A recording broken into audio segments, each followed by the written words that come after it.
Il y a maintenant 23 ans, dans le cadre des manifestations organisées pour commémorer le bicentenaire de la Révolution française, l'abbé H. Tué de Préau et en même temps président de la section des anciens combattants, imaginait une célébration qui rassemblerait les porte-drapeaux de notre département.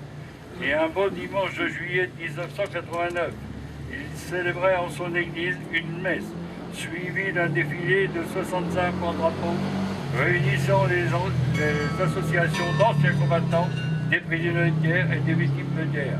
Le souvenir français qui aujourd'hui encore m'ont répondu présent et que je remercie une nouvelle fois. Pour cette première fête civique des drapeaux, l'abbé H voulait honorer toutes nos associations patriotiques en même temps qu'étaient célébrés les symboles de notre République née de la Révolution. Le 14 juillet, la fête de la Fédération, le drapeau tricolore. Nos monuments aux morts avaient été érigés après la Première Guerre mondiale, non à la gloire de la guerre, mais dans l'espérance d'une paix durable, avec l'espoir pour tous et des anciens combattants en premier d'avoir connu ce qu'il appelait la guerre des guerres. Le dernier survivant des 70 millions de mobilisés pendant ce conflit mondial, le Britannique Claude Schultz s'est éteint en Australie le 5 mai 2010. Mais avec la disparition du dernier acteur du conflit, ne doit pas s'éteindre le souvenir. Nos associations se sont donné une mission de célébrer et de commémorer les événements qui ont fait de notre histoire contemporaine, de rendre hommage, de reconnaître l'engagement, le sacrifice, la souffrance des centaines de milliers de soldats qui ont combattu pour la France. Si notre rôle depuis 96 ans a également apporté un soutien moral et matériel aux quelques 3,5 millions de ressortissants, anciens combattants et victimes de guerre, au mot solidarité est lié dans la devise de notre office national, celui de mémoire, mémoire et solidarité. Et notre rassemblement aujourd'hui, cette fête des drapeaux, qui réunit les porte-drapeaux des associations, unions et offices des anciens combattants, des prisonniers de guerre, des victimes de barbarie, déportés des camps de concentration, déportés du travail, des fédérations et unions des combattants d'Algérie, Tunisie, Maroc, des anciens des forces françaises en Allemagne et en Autriche, avec le souvenir français qui, depuis 1887, conserve la mémoire de ceux et celles qui sont morts pour la France au cours de son histoire.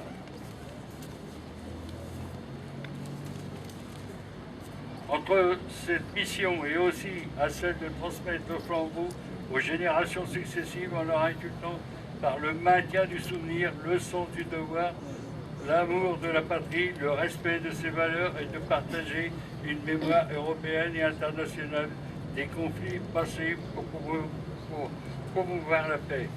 À l'issue de la révolution de 1848, le poète Lamartine imposa le drapeau tricolore comme drapeau de la Seconde République. Le coq ornant la honte fut abandonné et c'est depuis que la honte de nos drapeaux est ornée d'un fer de lance. Drapeaux et pavillons tricolores flottent sur tous les bâtiments publics, sont déployés dans la plupart des cérémonies officielles, qu'elles soient civiles ou militaires, lors des commémorations nationales, en berne dans les honneurs funèbres, grand mortuaire aux militaires titulaires de la carte du combattant ou de la carte du combattant volontaire de la résistance, de la médaille de la reconnaissance de la nation aux réfractaires des SCO. Il flotte sur les champs de bataille insignes des armées françaises, drapeaux et régiments, étendards des armes à cheval, cocardes de l'aviation. Pacifiquement, écharpes, rubans, locomotives et équipes nationales, Fédération française de sport, associations reconnues d'utilité publique, partis politiques portent les trois couleurs. La Constitution du 4 octobre 1958, fondatrice de la Ve République, proclama à nouveau l'emblème national et le drapeau tricolore bleu-blanc-rouge. Associé symboliquement à la notion de liberté, le drapeau tricolore français a été repris par de nombreuses nations attachées aux valeurs de l'égalité et de fraternité proclamées le 27 août 1789 par la patrie des droits de l'homme et du citoyen, et partagent les valeurs fondamentales d'égalité universelle reprises dans la Déclaration universelle des droits de l'homme en 1948, proclamé après la Seconde Guerre mondiale par la communauté internationale, j'ai eu honte de ne plus jamais se laisser produire des atrocités comme celles commises pendant ce conflit. Comme l'avait voulu le BH, la fête des drapeaux est organisée chaque année dans une commune différente, mais revient tous les 10 ans après où notre camarade Jean-Pierre Cotry, président des anciens combattants de Préau, qui a succédé à la BH, eut le plaisir de recevoir en 2009 avec 160 porte-drapeaux. Aujourd'hui, nous avons à peu près les mêmes porte-drapeaux, c'est très bien, ils sont résistants. Réunis ici montre la vitalité de cette manifestation, la permanence des valeurs qu'elle symbolise, l'attachement des associations patriotiques à la continuation de l'œuvre de la BH, qui de là-haut, sans nul doute, va doublement se réjouir d'une part d'assister à ce 23e rassemblement des porte-drapeaux. Je vous remercie de votre écoute.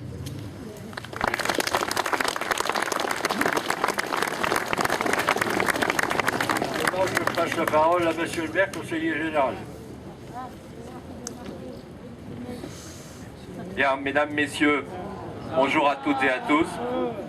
Ça va mieux en me mettant plus près. Hein. Voilà, beaucoup de plaisir de vous accueillir pour cette fête des drapeaux aujourd'hui à Buchy.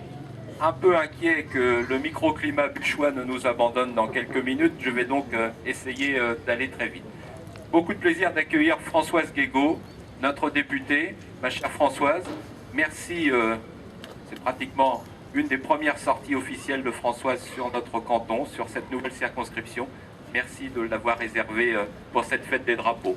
Beaucoup de plaisir également d'accueillir Catherine Morin de Sailly, sénatrice, toujours présente sur nos territoires. Nous a laissé, il s'en excuse, Charles Revet, sénateur, qui était à l'office avec nous, mais retenu par une autre manifestation. Saluer Philippe Leroy, conseiller général du canton de Beauce, et excuser également Michel Lejeune, qui a dû s'absenter pour d'autres obligations. Je voudrais saluer M.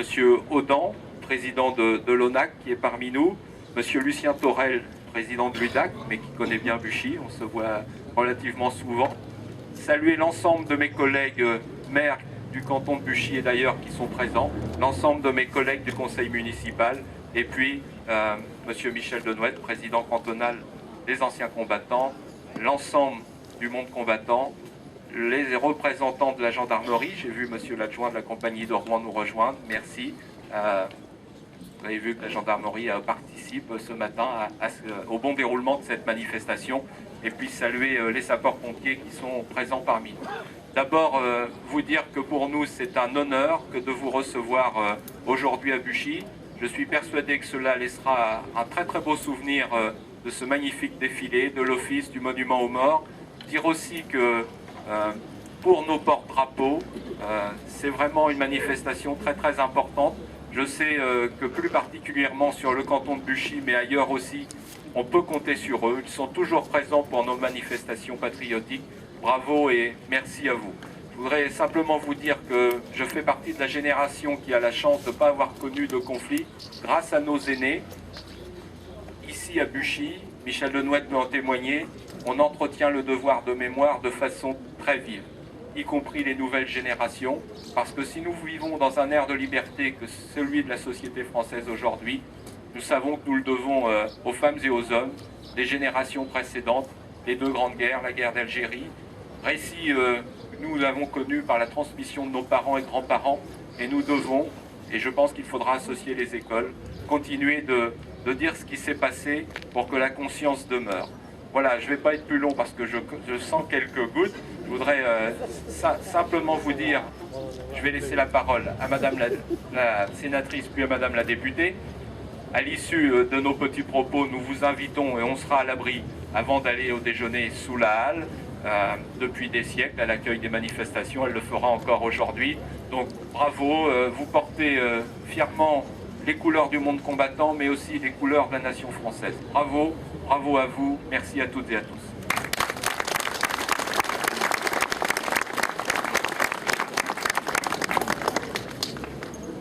Monsieur le maire et conseiller général, cher Patrick, Madame la députée, chère Françoise, je suis particulièrement heureuse d'être à tes côtés aujourd'hui. Monsieur le conseiller général, cher Philippe, mesdames et messieurs les maires que j'aperçois ici autour de nous, mesdames et messieurs les représentants de la société civile et des autorités militaires, je salue moi-même les représentants de la gendarmerie et des sapeurs-pompiers. Je tenais aussi à saluer Jean-François Audin, directeur de l'ONAC, bien sûr Monsieur Torel, Lucien Torel, président du LUDAC, et aussi plus particulièrement vous, Michel Desnouettes, qui êtes venu il y a quelques semaines, quelques mois maintenant, m'inviter pratiquement à titre personnel pour participer à cette 23e fête des drapeaux. Ces quelques mots que je vais vous dire, c'est en mon nom et bien sûr au nom de Charles Revet qui a dû quitter, qui est un fidèle de la fête des drapeaux depuis sa création à Préau. C'est une très belle fête qui s'est déroulée, Patrick, dans ta commune aujourd'hui, qui honore notre République et à travers celle-ci, les représentants des anciens combattants et leurs porte-drapeaux. Et ce que je voulais vous dire, messieurs les porte-drapeaux, que je vois très régulièrement sur l'ensemble de nos cérémonies commémoratives Armand, mais aussi sur l'ensemble du département, c'est toute notre reconnaissance pour le souvenir vivant que vous savez toujours animer manifestation après manifestation. Et c'est des plus importants, notamment pour donner des signes aujourd'hui à notre jeunesse. Michel Desnouettes a évoqué le caractère essentiel de la permanence des valeurs de notre République à porter liberté, égalité, fraternité. Et dans le monde où nous vivons, je crois que c'est plus que jamais nécessaire. J'aurais une pensée aujourd'hui pour nos soldats tombés en Afghanistan, pour ces enfants boucliers en Syrie qu'on utilise dans cette guerre atroce qui ne fait que trop perdurer. Je crois que le combat pour la liberté que la France a su si bien porter à travers le monde, eh bien, il dure encore aujourd'hui. Et j'ai particulièrement aimé les propos du père Didon qui a évoqué les pères fondateurs de l'Europe, Boris Schuman, Jean Monnet, cette Europe qui a été construite justement pour favoriser la paix et la stabilité. Cette Europe qui est aujourd'hui à la croisée des chemins. Il faut se dire que rien n'est jamais acquis et que les choix que nous avons à faire ces jours-ci sont tout autant des choix déterminants pour l'avenir de notre continent, pour l'avenir du monde. Alors à travers cette fête, vous voyez, ce sont des objectifs que l'on évoque ensemble, que nous portons, nous les politiques. Et en tout cas, cette fête est l'occasion de rappeler tout cela. Messieurs les porte-drapeaux, merci de m'avoir fait partager ce temps très fort, chargé d'émotions ici à Buchy aujourd'hui.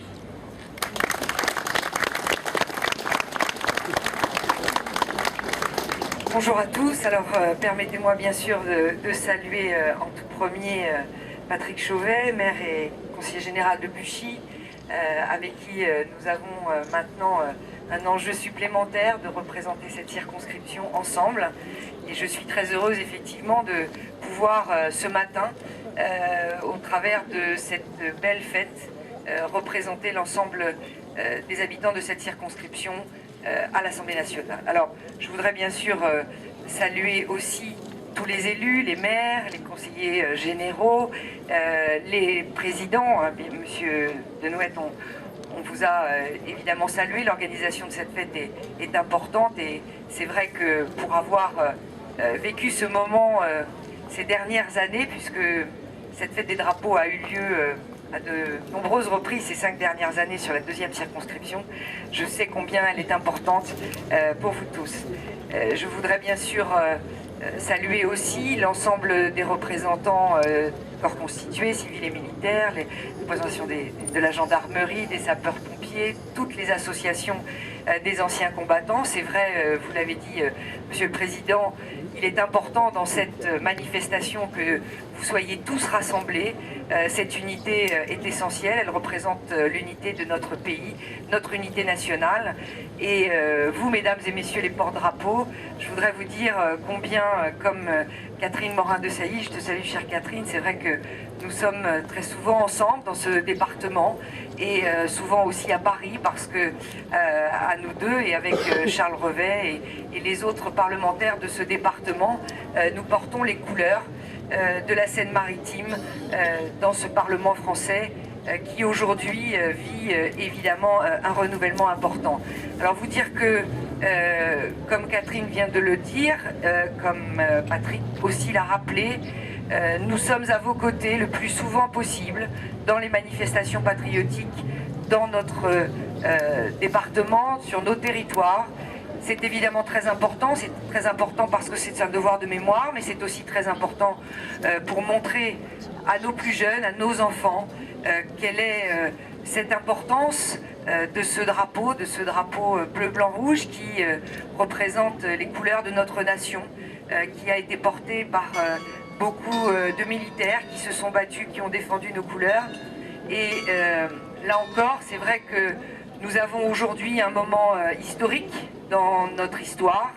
Nous avons beaucoup parlé d'Europe ces derniers temps. Nous savons, il est vrai, que ces temps sont difficiles, mais je l'ai dit souvent, cette Europe, elle s'est d'abord construite pour construire la paix. Et là aussi, je rejoindrai les propos de Patrick. Nous avons eu cette chance, notre génération, de ne pas connaître de guerre sur notre territoire. Je le dis souvent parce que j'y suis très attachée. J'ai eu des arrière-grands-pères et grands-parents qui m'ont beaucoup parlé de ces moments qu'ils ont vécus, ces moments difficiles. Et c'est toujours avec beaucoup d'émotion que je pense à eux dans ces manifestations. Et je crois que pour eux, pour tous ceux qui ont combattu, pour tous ceux qui qui ont donné même de leur vie, qui ont perdu des enfants, je pense aussi à tous ces combats difficiles qu'il y a eu depuis longtemps. Nous avons ce devoir de continuer à faire vivre les couleurs de notre pays au travers de ces porte-drapeaux qui sont si nombreux ce matin.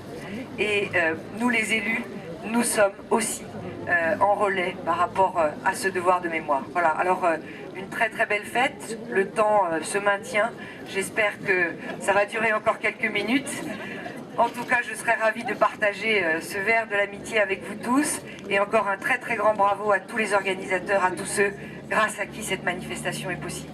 Merci à vous tous.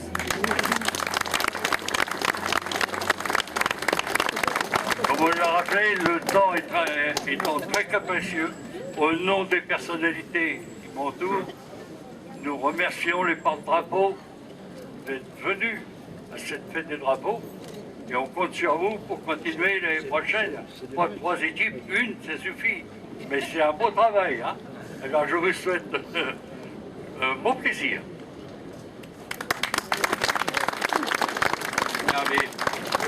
Écoutez, juste rapidement, simplement m'associer à tous les propos qui ont été dits, dire que c'est un réel plaisir pour notre municipalité, en duo avec notre association d'anciens combattants, parce que je sais qu'ils se sont donné du mal pour vous accueillir et je n'avais aucune inquiétude, c'est vraiment réussi et la suite sera aussi réussie. Si je peux me permettre le terme, maintenant aux abris.